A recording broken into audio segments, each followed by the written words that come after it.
Mughal road बंद होने की वजह से सभी गाड़ियाँ यहाँ हमने रोकी हुई हैं। तो जैसे हमें ऊपर से कोई आदेश मिलता है उसके हिसाब से हम यहाँ से गाड़ियाँ छोड़ेंगे। तो फ़िलहाल यहाँ गाड़ियाँ हमने रोकी हुई हैं। तो नेक्स्ट क्लियरेंस कोई होती है उसके बाद ही गाड़ियों को छोड़ा जाएगा। हमारे पास तो इतनी इन्फॉर्मेशन है। कब से सर ये बंद है रास्ता? ये तो गाड़ियाँ तो कल की ही रोकी हुई हैं। कितने कल बजे? से ही बार बार उधर लैंडस्लाइडिंग हो रहा है डुबचियाँ में, और शिकारगाह जगह है, और भी 2-3 जगह हैं जहाँ ये बार बार स्लाइडिंग होती है।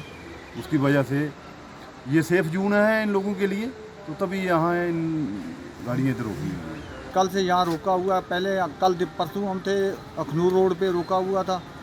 कल हमें यहाँ रोका हुआ है। हमारी 20 गाड़ी बकरे वाली हैं।